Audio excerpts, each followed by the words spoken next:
Army patrols hit the streets of Sydney on Monday to help enforce coronavirus curbs as Australia struggles to stop the Delta variant from spreading. Around 300 unarmed military personnel have been tasked with going door to door, checking that people who have tested positive are isolating at home. They're also accompanying police officers on the hunt for rule breakers, combing neighborhoods that have emerged as hotspots as the country's largest city enters its 6th week of lockdown.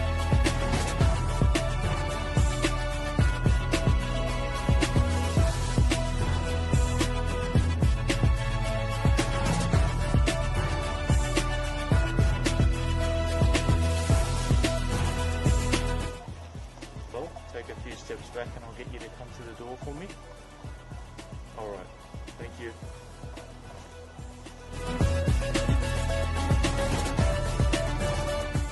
And now 300 military personnel will be brought in to assist. Boom shakalaka, ladies and gentlemen, brothers and sisters around the world. It is your boy Chris Shu, aka the Esoteric Noetic, aka the Chocolate Nubian Sobrada from Ghana, West Africa, dropping the wisdomatic truth bombs here in Melbourne, Australia, home of the New World Order. You can rely on me because I'm true blue. I stand with Dan, Fauci, Skirmer, George Soros, Jeff Cross-Borden. I'm on team meh. I'm a trans-vaxxite, so you know I'm taking the boom shakalaka. I identify I'm taking that a boom shakalaka, even though I haven't. Ladies and gentlemen, be sure to like the video, subscribe, click on the bell, tell your friends, tell your mum, drop some comments, let us know what it is. Let's get it. This is a public service announcement for all my beautiful momos out there. I love you. I love your beautiful thinking that denies inconvenient truths. I love your blind obedience to the state. I love the fact that you don't like questioning anything, and you don't even like being questioned. When I question you about the efficacy of the boom shakalaka, you're like, oh, I don't want to hear these conspiracy theorist ideas. I love you. You are the most subservient meh that I think we have ever encountered in all the history of Australia. Your ancestors would be proud. Maybe not so much. The Anzacs, the ancestors of many of the Australians that went to war facing near certain death but risked their lives, would be laughing at you guys that are so concerned about dying from a Rona that has a mortality rate. Well, I'm not going to comment on that because this is YouTube. But I think you get the idea. But have a look at what is going on in Sydney right now. Within hours, Sydney will be in the grip of much tougher restrictions. The Premier clamping down on the stubborn Delta outbreak with what she's calling a no-regrets policy. And this is why. From a record 82,000 tests, the state today recorded 111 cases. And tragically, the third COVID death in this outbreak, a man aged in his 80s from the city's southeast.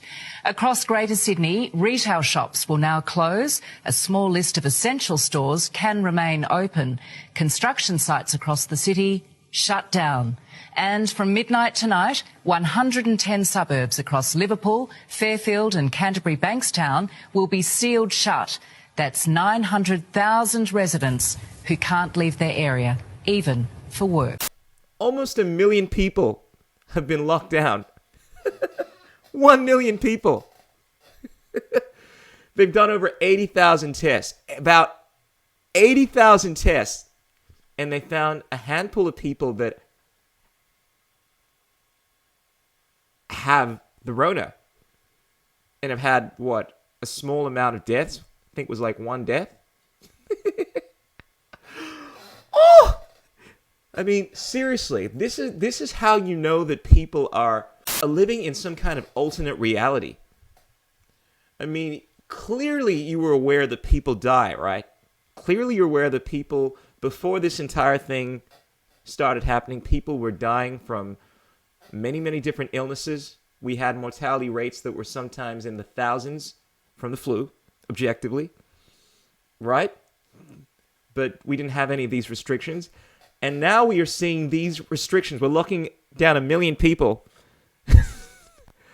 over people that are dying that are in their late stages of life, something that typically happens with people as they get older. I mean, not everyone is going to live forever like me, like your chocolate Nubian that is timeless, that doesn't age. It's got this beautiful skin. People grow old and they die. But you guys are using this argument that people are dying in order to bring about these lockdowns. And you're wondering why so many of us conspiracy theorists are laughing at you. I don't think you even believe your arguments. Honestly, I don't think any sane person thinks that this stuff is justified. If they actually sat down and did a bit of thinking. But no, mate. No, look, this is what the news is telling me. This is what the big television is telling me. So therefore, it must be true. I'm going to go ahead with it. I'm not going to question it. I'm supposed to be scared. How dare you tell me I'm not supposed to be scared? Oh, a message to my momos. People that believe in these lockdowns. I don't even like calling them lockdowns. I mean, lockdowns are what you apply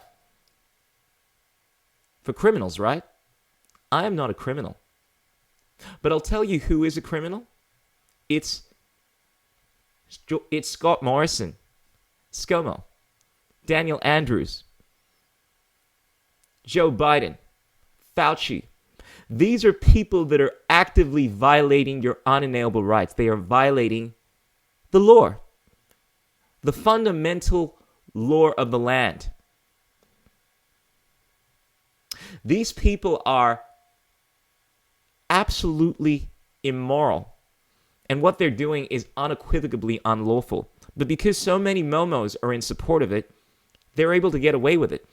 They're able to have their bureaucrats, their priests of the scientific establishment, justify these Orwellian dictates. And because none of you are willing to do anything about it or actually condone it, they get away with it.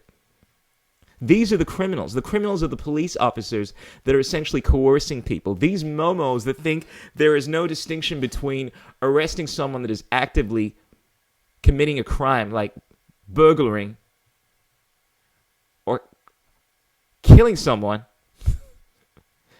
versus someone that happens to be walking down the street breathing fresh air. Won't make a distinction between that which is lawful and that which has been dictated to them by these douchebags, these excuse for leaders, when in fact they are actual psychopaths that so many people feel inclined to listen to because they say beautiful things. They use this rhetoric. Look, mate, we all got to stay together by staying apart. Like, it is the un-Australian thing to be going against these men. You're putting so many lives at risk. Look, I know you all want to hug your friends and family, but don't hug them right now. We all got to do the right thing and stay in our homes and listen to the science. You must not trust any science that comes outside of the establishment. Actually, that doesn't sound that beautiful. It sounds like complete and utter nonsense. It sounds like the utterings of a complete and utter momo. It sounds like ideas that have been created within the bowels of hell. But for some reason, people are so deep within this dream spell, are so caught up in this delta state, deep sleep for my momos out there, that they have drunk the Kool-Aid. We have these momos that call us conspiracy theorists, the momos that believe that simply talking about what is actually happening and saying that it is unlawful is a conspiracy theory. Talking about how there have been plans, and I'm not talking about ideas that are built of air and imagination. I'm talking about agendas, goals, targets. Just like businesses have, organizations like the World Health Organization, the United Nations have, in order to achieve certain things. People to bring this up and talk about how this stuff has been shown time and time again and is now actually being implemented. Oh, this great reset. Oh, you what? Great reset? What the hell is that? You're a conspiracy theorist? What? Boom shakalaka passports? Oh, you're crazy? People that speak about these things are not conspiracy theorists. They're people that just simply happen to be more well-researched than the many of you. I don't deal in what-ifs, buts, maybes. I mean, sometimes I do, but I make it very clear when I'm dealing in that kind of stuff, ladies and gentlemen. I deal in objective reality. I deal in hidden information. I deal in things that you may not be seeing in the mainstream media. The revolution will not be televised. It is going to be hidden from the masses. It's going to be within the realm of esotericism. It's going to be things that you do not see within this Euclidean meat space, nonetheless are very much real. You got to tune in to your chocolate Nubian soul brother if you want to find out what is going on in the revolution here in Melbourne, Australia. You're not going to find it listening to these momos on the news, these prostitutes. For my momos out there that believe that, oh, it's just a mask.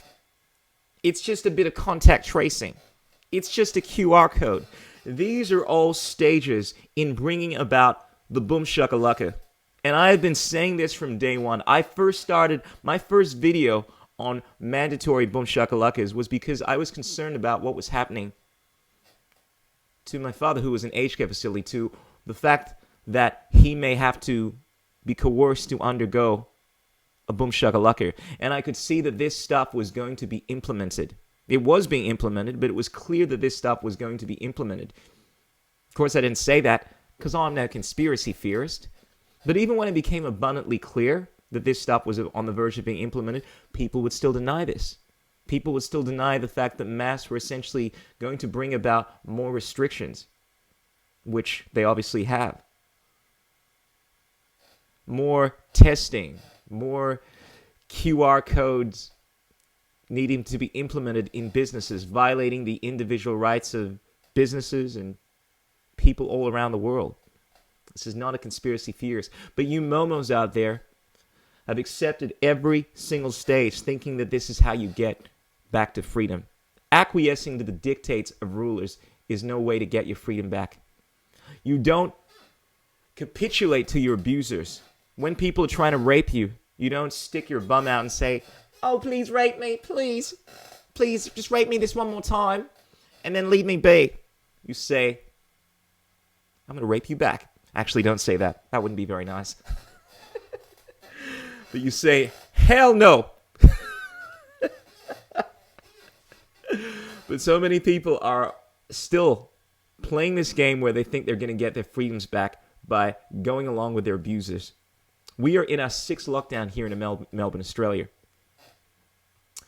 Now, there's this idea that I came across that I'm going to run with, that 7 is the magic number. When you are in an abusive relationship, it's usually the 7th time that your abuser does something completely out of line, that your psionic intelligence just kicks in and you say, "Enough is enough. You will not violate my sovereignty, and I will revolt.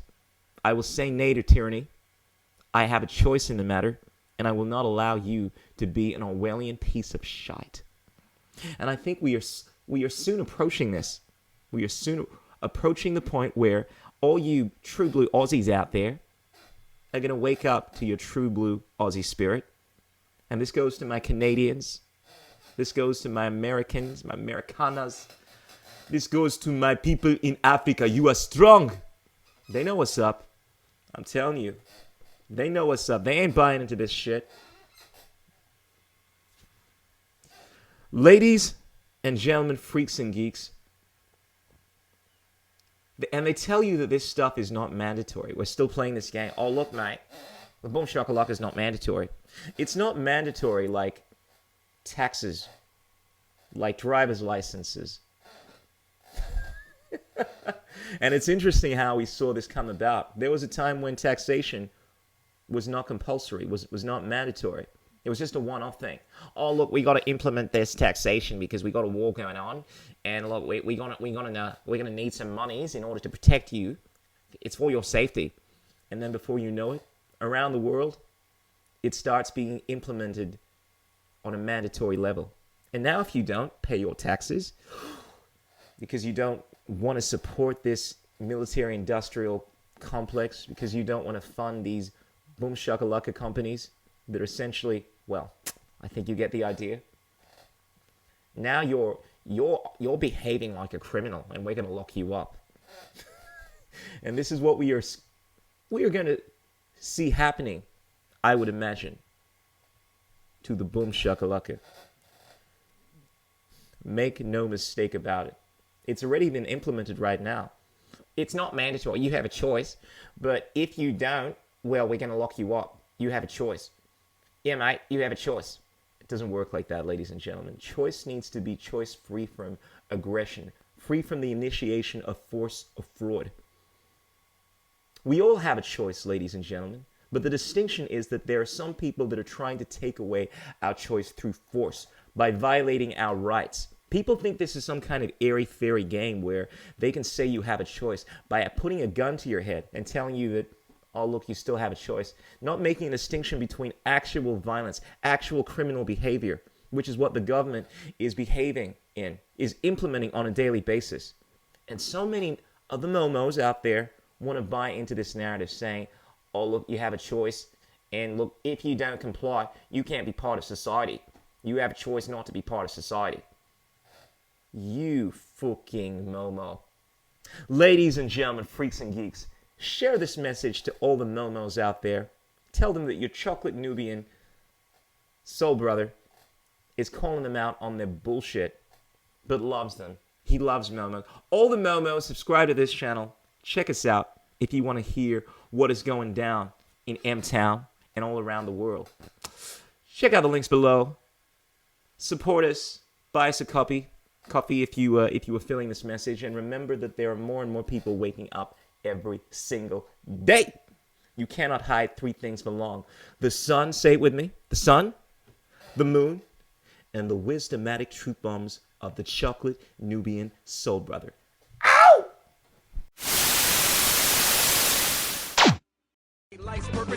What is liberty? What the?